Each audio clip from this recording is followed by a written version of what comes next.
کرتا تھا، قبا پہنتا تھا۔ میری ماں میرے سر پر عمامہ لپیٹ دیتی تھی، وہ بھی ایک عالم دین کی بیٹی تھی۔ ہمارے ماموں بھی عالم تھے۔ میں بلند آواز سے قرآن مجید پڑھتا تھا۔ میں جوانی میں بہت زیادہ مطالعہ کرتا تھا۔ درسی کتابوں کے علاوہ تاریخ، ادب، شعر، قصہ گوئی اور دیگر کتابیں پڑھتا تھا۔ مجھے قصے کی کتابوں سے بڑی دلچسپی تھی۔ بہت سے دیوان پڑھے، حدیث سے بھی بہت لگاؤ تھا۔ میں چھوٹی سی ڈائری پر حدیثیں لکھ لیا کرتا تھا۔ اب بھی اس وقت کی حدیثیں یاد ہیں۔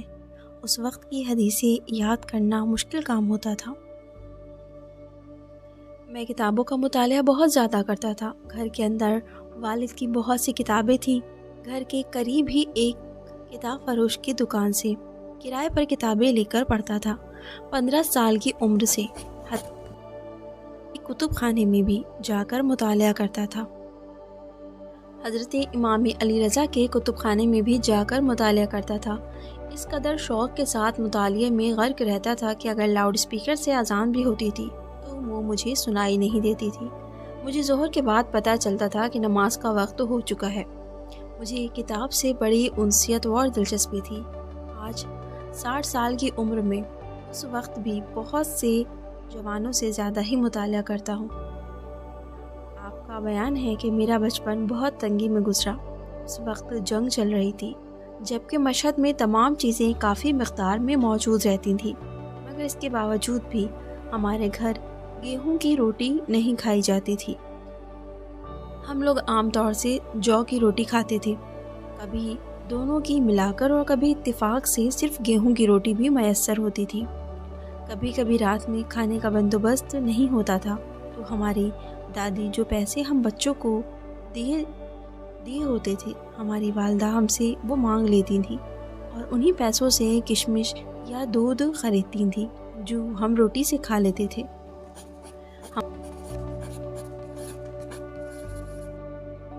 میری والدہ بڑی سمجھدار خاتون تھیں اور ساتھ ہی تعلیم یافتہ تھیں۔ ہم سب بچپن میں ان کے پاس بیٹھتے تھے۔ وہ بہترین آواز میں قرآن مجید پڑھتی تھیں اور آیات کے معنی اور مفاہیم بھی بتاتی تھیں۔ میں نے سب سے پہلے حضرت ابراہیم علیہ السلام اور حضرت موسیٰ علیہ السلام نیز دیگر انبیاء کے قصے انہی سے سنے۔ وہ حافظ شیرازی کے اشعار بہت پڑھتی تھیں۔ میرے والد ایک بزرگ عالم تھے مگر کم سخن اور گوشہ نشی تھے۔ وہ ترک زبان تھے۔ ہم لوگ تبریزی ہیں، یعنی میرے والد تبریز و خامنہ کے ہیں۔ والدہ فارس زبان تھیں۔ ہم بچپن ہی سے زبان فارسی اور ترکی سے آشنا ہیں۔ ہماری والدہ ہمارے والد کے پرانے لباس سے ہمارے لیے لباس سلتی تھیں۔ وہ عجیب لباس ہوتا تھا، نہ لبادہ نہ قبا۔ وہ زانوں کے نیچے تک کا ہوتا تھا جس میں کئی پیوند بھی ہوتے تھے۔ البتہ والد بھی اپنے کپڑے بہت فرسودہ کر کے چھوڑتے تھے۔ وہ ایک لباس 40 سال تک پہنتے تھے۔ درجہ پنجم اور ششم کے آخری ایام میں ریڈیو سے آقائے فلسفی کی تقریریں نشر ہونا شروع ہوئی تھیں۔ میں نے ان کی روش اختیار کی۔ اس وقت اپنی درسی دینی کتاب کو بلند آواز سے آہستہ آہستہ پڑھتا تھا۔ میرے والدین اور معلم کو یہ انداز بہت پسند تھا۔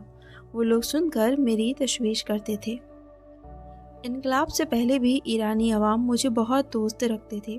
چنانچہ شاہ کے زمانے میں مجھے بیر جند میں گرفتار کر لیا گیا۔ میں امام خمینی کا پیغام لے کر وہاں گیا ہوا تھا۔ کئی دن جیل میں رکھا گیا۔ اگرچہ اس سے پہلے بھی کئی بار میں جیل جا چکا تھا، لیکن اس مرتبہ قید کے ایام کو کبھی فراموش نہیں کر سکتا۔ جیل کے اندر میری پوری داڑھی مشین سے تراش دی گئی۔ جب میں اپنا چہرہ دھونے کے لیے جانے لگا تو پولیس نے تکبر میں زور سے ہنس کر کہا، دیکھا میں نے تمہاری داڑھی بالکل صاف کر دی۔ تو میں نے بڑے اطمینان سے جواب دیا، کیا ہوا؟ میں نے بہت عرصے سے اپنی ٹھڈی نہیں دیکھی تھی۔ جب جلاوطنی کے بعد امام خمینی ایران واپس آنے والے تھے تو ہم لوگوں نے آپس میں کچھ کام تقسیم کر لیے۔ میں نے کہا میرے ذمہ یہ ہوگا کہ میں سب کو چائے بنا کر پلاؤں گا۔ امام خمینی ایران تشریف لائے تو مدرسہ علوی اور مدرسہ رفاح میں ہمارا قیام تھا۔ وقتی اسلامی حکومت 15 بہمن سے اسی مدرسہ رفاع میں اپنا کام شروع کر چکی تھی۔ ہمارے لیے بہت زیادہ خطرہ تھا، ہر وقت حملے کا امکان تھا،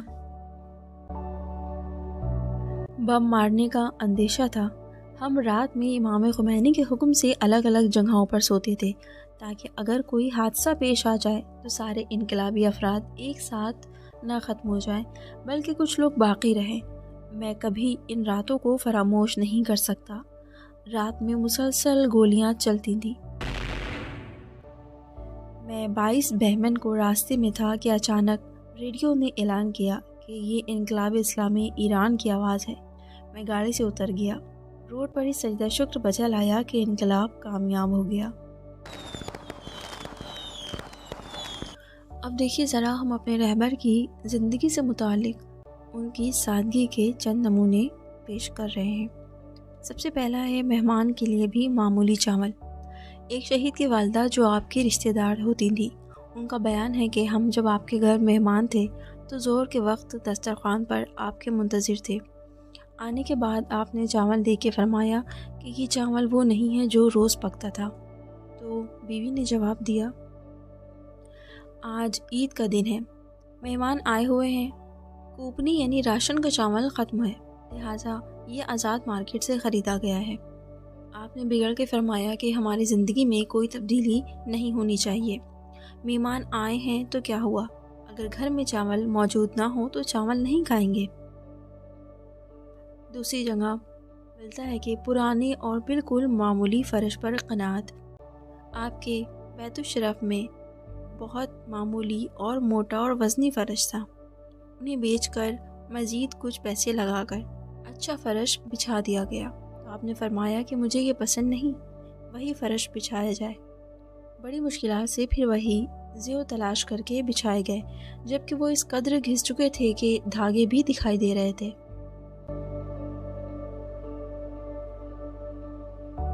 آپ کے قناعت کا یہ عالم ہے کہ مہنگے کیلے آپ نے نہیں کھائے۔ ایک رشتہ دار کا بیان ہے کہ انقلابی سرگرمی کے جرم میں آپ شاہ کے زمانے میں ایک مدت تک قید خانے میں تھے۔ قید خانے سے آزاد کرنے کے بعد آپ کو ایک دوسری جگہ گاڑی پر سوار کر کے اتارا گیا۔ میں وہیں سے آپ کو گاڑی پر سوار کر کے آگے بڑھا۔ راستے میں اندازہ ہوا کہ آپ کو کچھ تکلیف ہے، کچھ کھانے کی ضرورت ہے، کیونکہ آپ زخم معدہ کے مریض تھے۔ میں نے روڈ کے کنارے گاڑی روکی اور پھر 1 کلو کیلے خریدے، ایک عدد توڑ کر آپ کی طرف بڑھایا کہ نوش فرمائیے۔ آپ نے کیلے کی طرف دیکھ کر کہا، تم نے اتنے مہنگے کیلے میرے لیے خریدے؟ جبکہ اس وقت دوسرے پھلوں کی بنسبت کیلے زیادہ گرا نہیں تھے، یعنی زیادہ مہنگے نہیں تھے۔ میرے اصرار پر بھی انکار کرتے ہوئے آخر کار نہیں کھایا اور یہ فرمایا کہ لوگ اتنے مہنگے کیلے نہیں خرید سکتے، لہٰذا میں بھی نہیں کھاؤں گا۔ بالکل سادہ مہمان نوازی۔ آیت اللہ مصباح یزدی کا بیان ہے کہ میں نے آپ کے دولت خانے پر بارہا کھانا کھایا ہے، کبھی ایسا نہ ہوا کہ دسترخوان پر ایک قسم کے سالن سے زیادہ ہو۔ کچھ لوگوں نے آپ کی اندرونی اور گھریلو زندگی کی ایک فلم بنانے کا پروگرام بنایا، تو آپ نے فرمایا کہ اگر میری زندگی کا منظر لوگوں کو دکھاؤ گے تو مجھے اندیشہ ہے کہ اکثر لوگ یقین نہیں کریں گے۔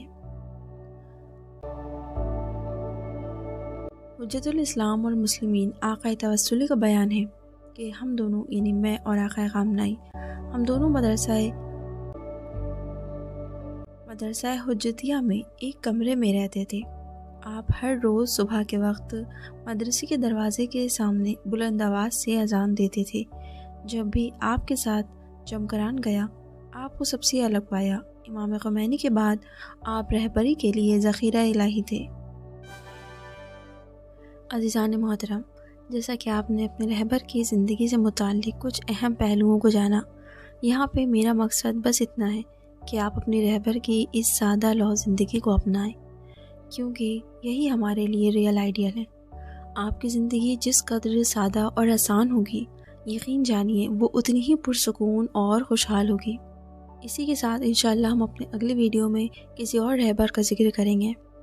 تو ملتی ہوں آپ سے اپنی نئی ویڈیو میں کسی اور ٹاپک کے ساتھ، تب تک کے لیے خدا حافظ۔